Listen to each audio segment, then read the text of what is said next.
Será que investir em fundos é bom, como algumas pessoas falam, ou você nem deve considerar a possibilidade, tendo em vista que a maioria é ruim? Afinal, quantos fundos batem o índice de referência? A gente fez um estudo dentre os fundos de ações em janelas de 1, 3, 5, 10 e 15 anos e ficou bem legal. Acompanha nesse vídeo aí.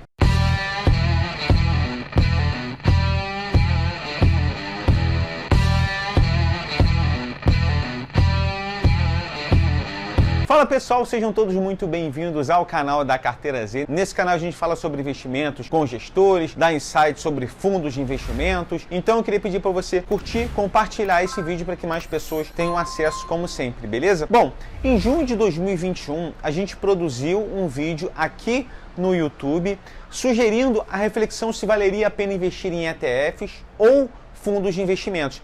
E a inspiração foi uma publicação da S&P Global que afirmava que somente 39,67% dos fundos large caps americanos batia o S&P 500 em janelas de um ano, 30,29% o faziam em janelas de 3 anos e só 24,73% faziam em janelas de 5 anos, de 24,73%. Então a gente resolveu verificar se os números para os fundos de ações no Brasil em comparação com o Ibovespa, que é o índice de referência, eram parecidos com aqueles do mercado americano, e o resultado que a gente encontrou foi esse aqui. Janelas de 1 e 3 anos a gente não acha razoável para avaliar fundos de ações. Então, olhando aqui em 5 anos, nessa parte azul, a gente vê que 38,4% dos fundos batiam o Ibovespa, né? 26,9% foram fundos perdedores, que perderam para o índice, e 34,7% foram fundos cancelados. Quando a gente olha na janela de 10 anos, a gente vê 26,7% dos fundos que venceram o Ibovespa, 12,4% perdedores e 60,9% cancelados. E fica mais espantoso ainda quando a gente olha a janela mais longa, que é até mais apropriada ainda para avaliar fundos de ações, que apenas 21,7% dos fundos venceram o Ibovespa. Existiam há 15 anos atrás, existem hoje e venceram o índice, e 20,2% perderam, e gente, 58% foram cancelados. É impressionante a quantidade de fundos cancelados, mas a gente precisa entender algumas questões que a gente vai falar aqui nesse vídeo de hoje, beleza? E nesse estudo, a gente tirou os fundos de grandes bancos porque muitos deles eram destinados somente a clientes daqueles bancos. A gente colocou todo o restante de fundos, inclusive fundos espelhos, eu vou explicar para vocês. Mas hoje a gente fez um novo estudo com 3 premissas novas que a gente acredita que esteja mais perto da realidade, traz um estudo mais fidedigno. A gente incluiu fundos de grandes bancos, tendo em vista que hoje eles já estão em sua grande parte disponíveis em plataformas de corretoras. A gente colocou os fundos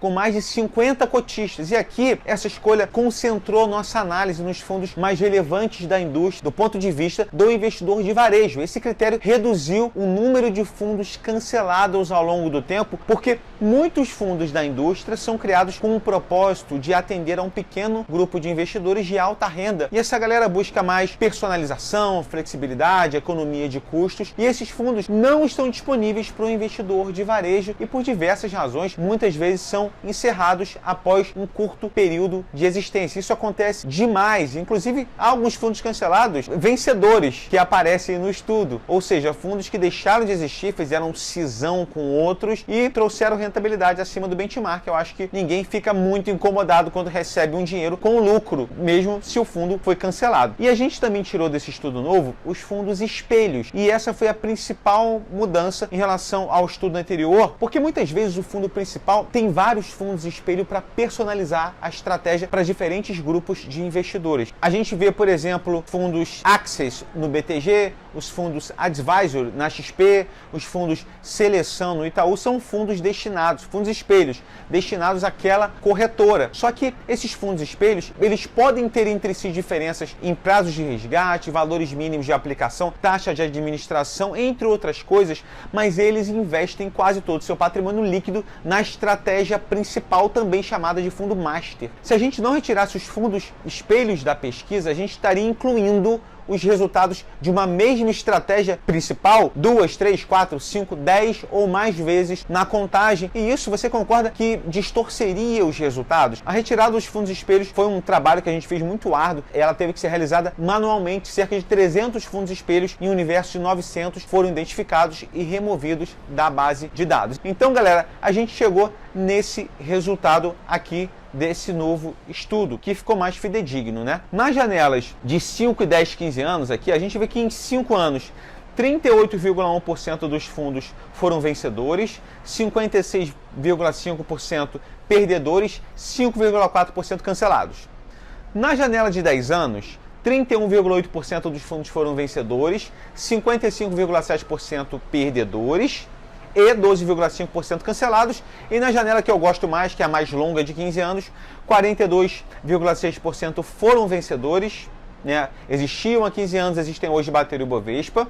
43,2% perdedores e 14,2% foram cancelados nesse novo estudo nosso, que, como eu falei, ele representa mais a realidade. E as conclusões do estudo anterior, elas continuam válidas, pois em todas as janelas de tempo, o número de fundos que superaram o desempenho do Ibovespa é menor do que aqueles que não superaram. Mais uma vez, o investidor com viés negativo aos fundos poderia argumentar: poxa, a maioria dos fundos não consegue superar o desempenho do Ibovespa, que é um índice de referência do mercado de ações brasileiro, então não vou investir em fundos. Além disso, o investidor, ele poderia afirmar que a seleção de fundos ela pode ser difícil, que os custos desses produtos podem ser elevados, reduzindo potencialmente a rentabilidade do investimento, que o investidor ele poderia optar por investir diretamente em ações, já que o desempenho dos fundos em geral não supera o desempenho do índice de referência. Mas a gente deve se lembrar que a rentabilidade divulgada pelos fundos já considera as taxas de administração e performance, ou seja, é uma rentabilidade líquida e principalmente que não é um processo de unidunité para você escolher aleatoriamente. Quando você faz um processo de escolha por uma escola do seu filho, você pesquisa. Quando você escolhe um produto para a sua casa, um produto de limpeza até, qualquer que seja, você também pesquisa. Quando você escolhe uma TV, você pesquisa. Quando você quer comer em um bom restaurante, você pesquisa. Por que com fundos não seria também igual você pesquisar, fazer um estudo? Você acha que as ações, a maioria das ações da Bolsa produzem lucros crescentes e consistentes? Com certeza não. Times do Brasileirão, quantos que vão para a Libertadores? A minoria, né? 4 times ali, mas tem aquelas coisas de poder ir 5, 6. Mas enfim, sempre a minoria que faz a diferença, e com fundos não é diferente. Tem que ter um processo de escolha, mas você tendo um processo, o seu trabalho é muito menor para acompanhar ao longo do tempo e te sobra a moeda mais valiosa do mundo, que é o tempo. Eu faço isso na minha carteira. E também, escolhendo bons fundos, você tem uma profissionalização da gestão. Ao investir em um fundo de ações, o investidor está confiando a gestão do seu dinheiro a profissionais com experiência e expertise no mercado financeiro. Esses profissionais têm acesso a informações e ferramentas que o investidor comum pode não ter, o que pode levar a uma melhor tomada de decisão de investimento. Diversificação, você investir em um único papel pode ser arriscado, especialmente para investidores iniciantes que ainda estão se familiarizando com o mercado de ações. Quando você investe em fundo de ação, você está comprando uma carteira diversificada de papéis, o que pode reduzir o risco de perdas significativas. O tempo de acompanhamento, esse que eu gosto mais, acompanhar o mercado de ações é trabalhoso, demanda muito tempo, e ao investir em um fundo de ações, o investidor não precisa se preocupar com a gestão da carteira, já que essa responsabilidade fica a cargo do gestor do fundo, e também acesso a investimentos mais sofisticados.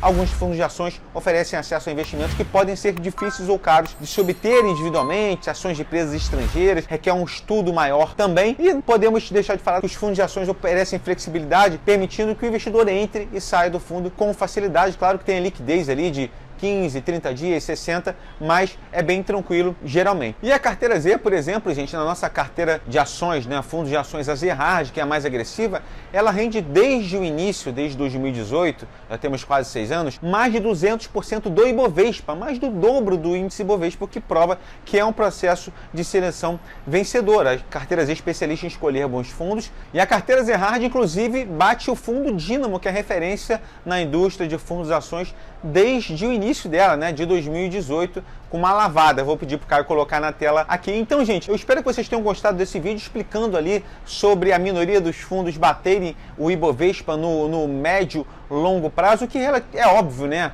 Nada na vida, em sua maioria, é que faz a diferença. Tudo na vida que você for pensar é necessário um processo de escolha, e com fundos não é diferente. Se você quiser conhecer a Carteira Z, tem um link aqui embaixo. Pode chamar a gente no Instagram também, é @rafael.zatar, no Twitter Zatar Rafael, e aqui no próprio YouTube pode deixar no comentário aqui a sua dúvida, beleza? Forte abraço, compartilha esse vídeo com a galera, beleza? Tamo junto!